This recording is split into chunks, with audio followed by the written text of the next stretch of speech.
So we are going to start with exam 2023 AB Physics 1. Let's see the first question that we have.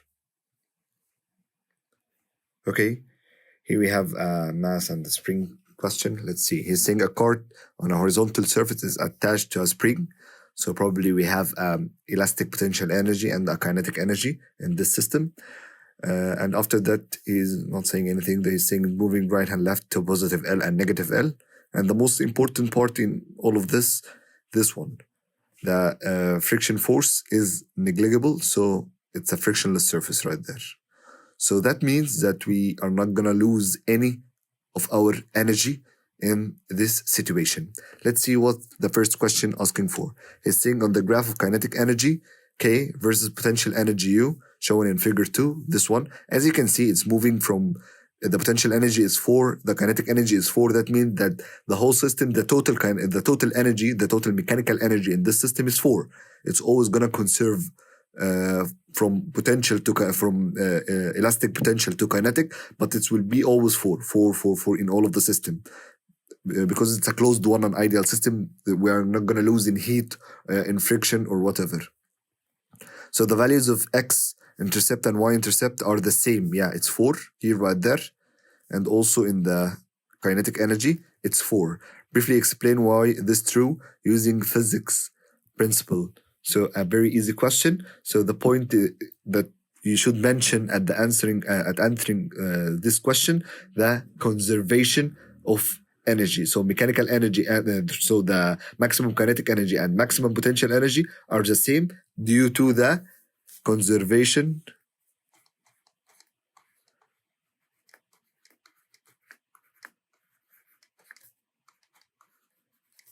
of energy.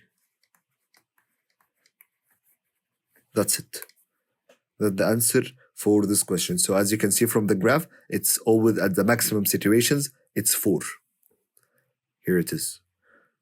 That's for the first question. Let's go for the second part of the question. B. He's saying when the cord is at positive L here, at rest, so what happened? We dropped a mass which is 3m over the initial mass that we have, m right there.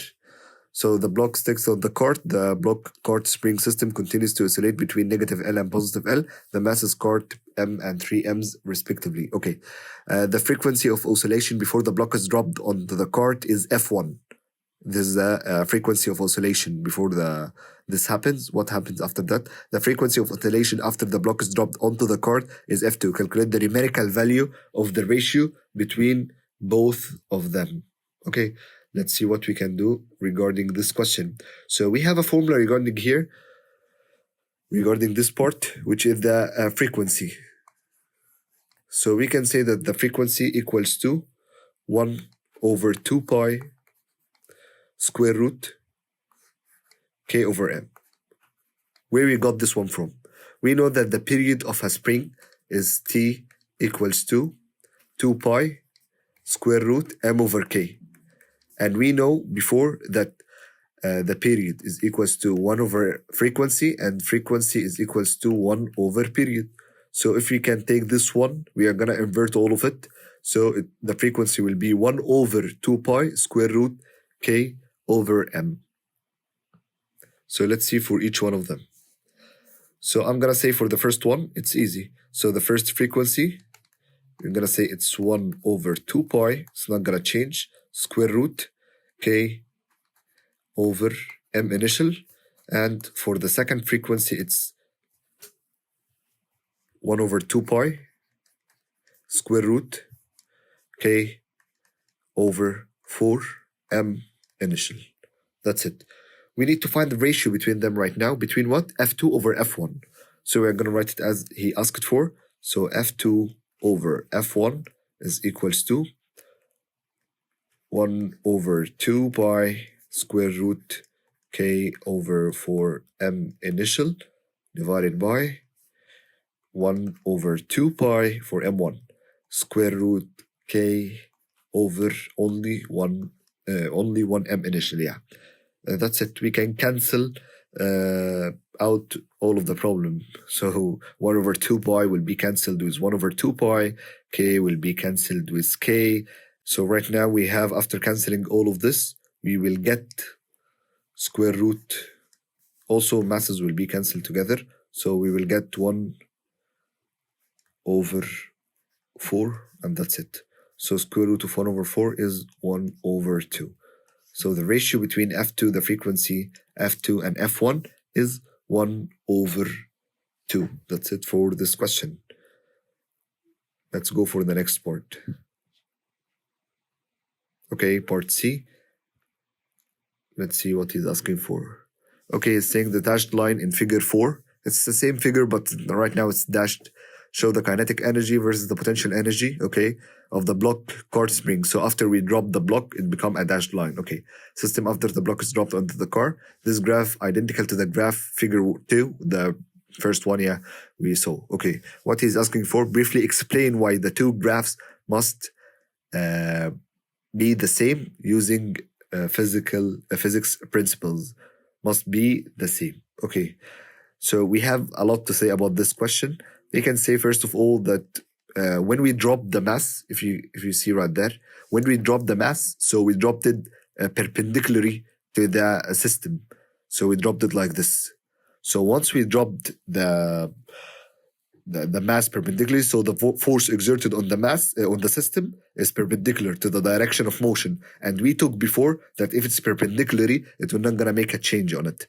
So if it's horizontally, it's gonna be different. So once it's dropped perpendicularly in the same direction, so nothing will gonna change. Also, the maximum spring potential energy is the same, and no work is done on the system. So you can write any one of them. I'm gonna write all of them, and you can choose any one to write. Only one is enough. So you can say no work is done on the system.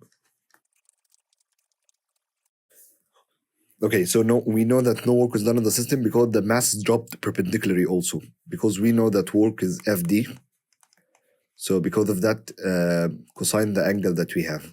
So if the box is dropped like this, so on the displacement, the cart is moving right and left. So it's perpendicular to the displacement. So that means it's making an angle of 90. So that means nothing gonna happen. No work is done right there. If it's applied in this direction, yeah, it's gonna be right now parallel. So the angle will be 0. So it will be the maximum work. But once it's applied perpendicularly, so no work is done on the system. And the maximum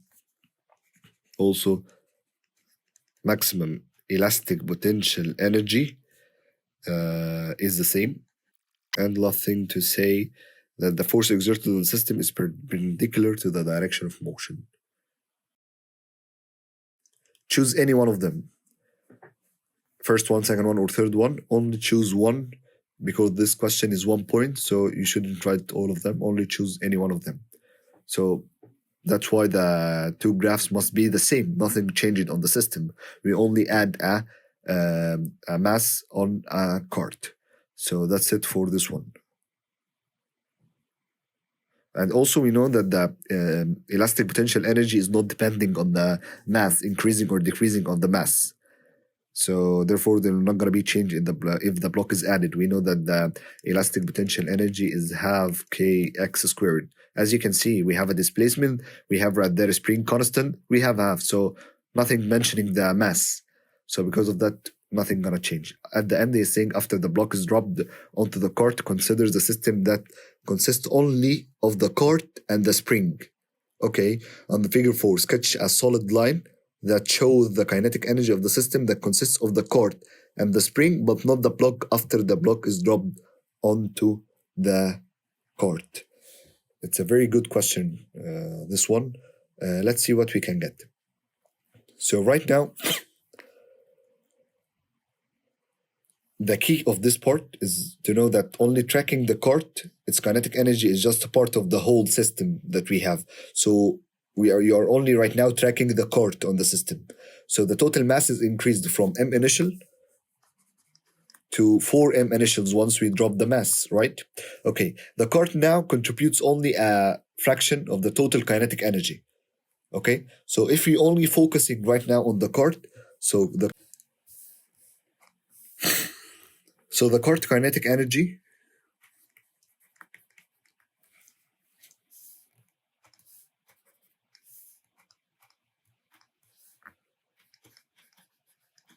is equals to M initial for M initial. So it's only 1 over 4 of the total kinetic energy of the system. So for example, if we are starting the system with 4, right now the cart is only 1. You're going to multiply it by 1 over 4, so you will get 1 joules.